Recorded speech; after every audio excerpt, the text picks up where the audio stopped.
জীবননগরে গ্রীষ্মকালীন পেঁয়াজের মাঠ দিবস। মোহাম্মদ মোনাইম হোসেনের প্রতিবেদনে সাথে থাকছি আমি তাবাসসুম তনয়া। জীবননগরে উন্নত জাত ও প্রযুক্তি সম্প্রসারণ প্রকল্পের আওতায় কৃষি সম্প্রসারণ অধিদপ্তর জীবননগরের আয়োজনে পৌরসভা ব্লকে গ্রীষ্মকালীন পেঁয়াজের আবাদ সম্প্রসারণ ও উৎপাদন কলাকৌশল সম্পর্কিত কৃষক মাঠ দিবস ও কারিগরি সংক্রান্ত যুগোপযোগী এক আলোচনা সভা অনুষ্ঠিত হয়। মোহাম্মদ আমিনুল ইসলামের সভাপতিত্বে অনুষ্ঠানে প্রধান অতিথি হিসেবে উপস্থিত ছিলেন জীবননগর উপজেলা কৃষি কর্মকর্তা মোহাম্মদ আলমগীর হোসেন। বিশেষ অতিথি হিসেবে উপস্থিত ছিলেন কৃষি সম্প্রসারণ কর্মকর্তা মোহাম্মদ পাবেল রানা, সাংবাদিক মোহাম্মদ আতিয়ার রহমান। শুরুতে স্বাগত বক্তব্য রাখেন অতিরিক্ত কৃষি কর্মকর্তা আরিফ হোসেন। কৃষকদের মধ্য থেকে বক্তব্য প্রদান করেন মোহাম্মদ জয়নাল আবেদিন ও মোহাম্মদ আব্দুল ওয়াদুদ প্রমুখ।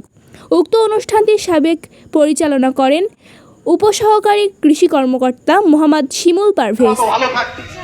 বিদেশিরা কিন্তু এভাবে খায় না, বিদেশিরা এভাবে খায় না। বিদেশিরা কি সেফ ফুড, নিরাপদ খাবার খায় ওরা।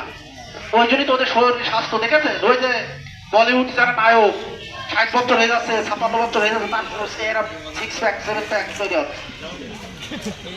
ওদের চেহারা ভাঙছে ভাঙছে। তাহলে এই যে আমাদের এখন বর্তমান